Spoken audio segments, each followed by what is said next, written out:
Après les différents événements passés dans l'arc de sauvetage des reines, la paix règne à nouveau dans les murs. Mais le bataillon d'exploration prépare une nouvelle expédition pour se rendre à Shiganshina.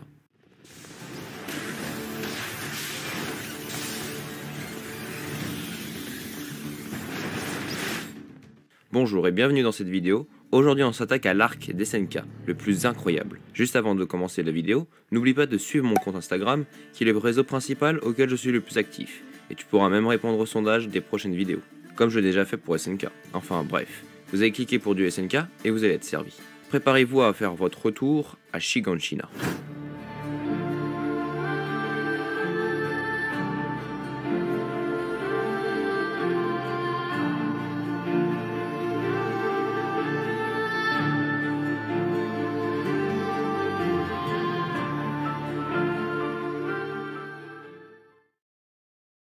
Grâce au pouvoir de solidification des reines, le bataillon d'exploration peut ainsi retourner à Shiganshina pour colmater la brèche du mur Maria.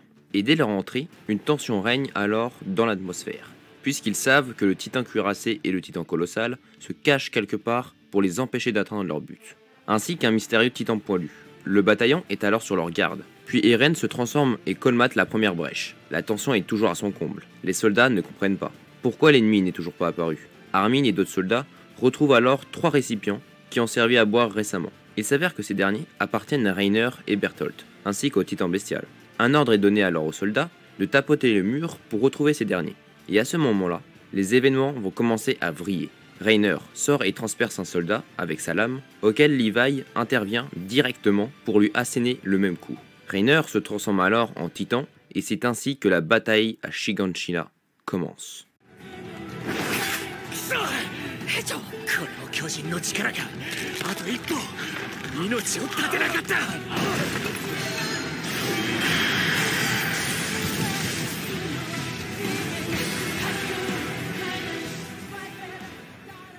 Suite à la transformation de Reiner, plusieurs autres transformations retentissent derrière le bataillon d'exploration.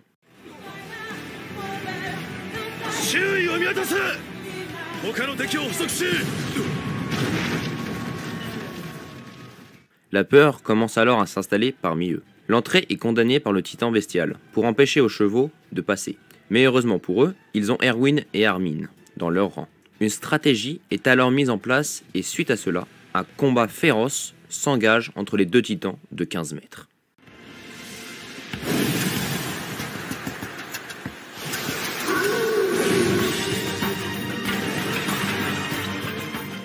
Par la suite, nous avons l'introduction d'une arme vraiment redoutable, utilisée par le bataillon, et c'est ainsi que Reiner est vaincu.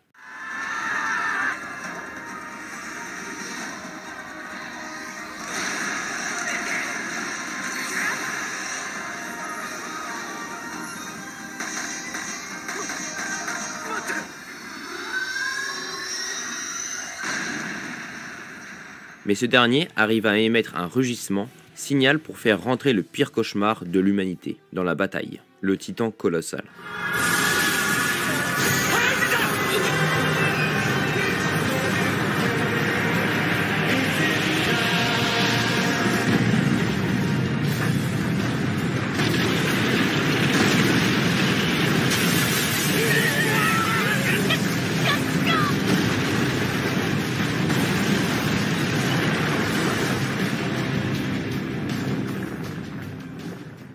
Rasant au passage toutes les squales d'Anzi, sauf elle-même bien sûr. Restant alors une escouade pour vaincre le dieu de la destruction, l'escouade tactique. Les stratégies se mettent en place. Il faut que le bataillon emporte la victoire. Et quoi de mieux pour un titan de 15 mètres de s'attaquer à un titan de 60 mètres? Ouais, c'est passé dans le dos, le centre, Doukas. Allez. Second poteau, Pavard. Benjamin Pavard. Oh, il nous fait une nacho. Non, ce n'est pas une nacho, c'est une Pavard. S'ensuit plusieurs combinaisons d'attaques sur le titan colossal, et c'est un échec. Impossible de l'approcher. Alors qu'au même moment, une tactique est mise en place pour faire tomber définitivement le titan cuirassé, malgré quelques complications. Ce qui va suivre va prendre une toute autre tournure. Ne voyant d'autres moyens pour vaincre le titan colossal, Armin décida de prendre les choses en main, et de se sacrifier en se laissant brûler par la vapeur dégagée du titan colossal. Pensant ce dernier qu'Eren n'était pas en état de le combattre, jusqu'à que...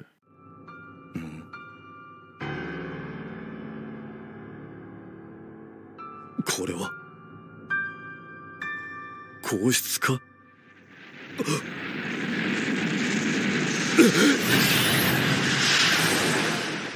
取った。 Eren a décroché la victoire face au dieu de la destruction.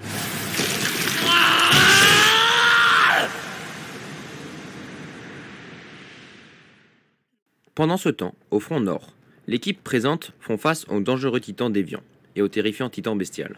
Face à cette terrible pression, l'équipe de Class, l'équipe de Dirk et l'équipe de Marlène meurent déchiquetées en 2 bombardements de celui-ci. Face à la violence brutale, Erwin n'a d'autre choix que de trouver une tactique pour riposter face à la situation qui s'aggrave de plus en plus. Si on ne fait rien, les titans, dont le bestial, auront réussi leur coup face au bataillon. Et c'est avec amertume que le sergent Erwin s'exclama auprès des jeunes recrues avec un discours vraiment à glacer le sang.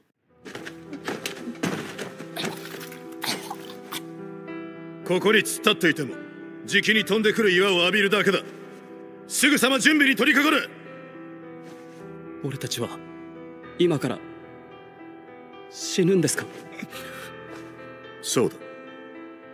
どうせ死ぬなら最後に戦って死ねということですか。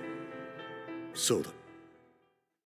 Après cette annonce bouleversante, on a là l'un des plus grands sacrifices de l'humanité. Les soldats criant face à la mort qui leur arrive, et tout l'espoir qu'ils ont en une seule personne, Levi, qui est le seul à être capable de battre le bestial. Et ce qui devait arriver, arriva. Le sergent Erwin, puis le reste du bataillon, fut anéanti par les lancers de pierre. Mais c'est avec le plus grand désespoir que nous avons ensuite un combat plus que dantesque. Que cela soit l'animation ou la colère du spectateur à travers Levi, nous avons là l'une des scènes les plus satisfaisantes à regarder. こいつがリヴァイか。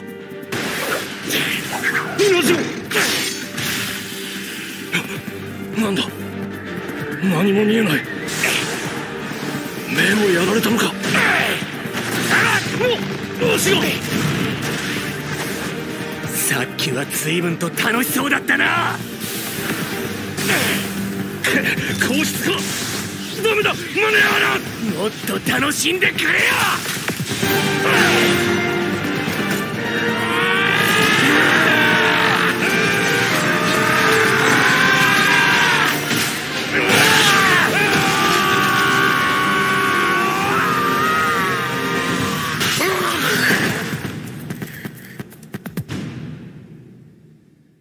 Mais ce n'est pas fini. Le titan charrette s'empare de Sieg et s'enfuit pour essayer de sauver Bertolt des mains d'Eren. Mais une personne l'y suit, et c'est... おい、嘘だろ。ここまで追ってきやがった。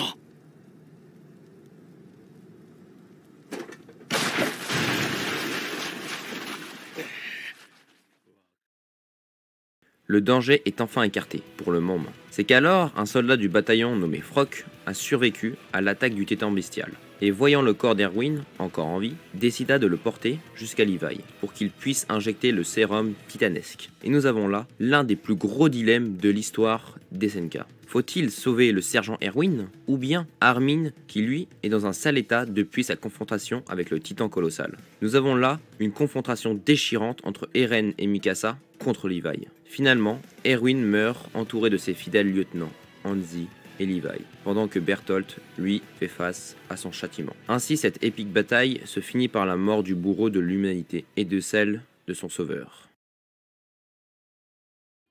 Et voilà, j'espère que cette vidéo vous a plu. Je vous ai épargné certains détails car sinon cela ruinerait la structure de la vidéo. En tout cas, n'hésitez pas à me faire part de vos impressions de cet arc dans les commentaires. Et aussi, vous pouvez me suivre sur Instagram ou Twitter où je ferai bientôt un sondage pour ainsi traiter le prochain arc de cette année. C'était Croxigore pour vous servir et je vous dis à bientôt pour de nouvelles vidéos.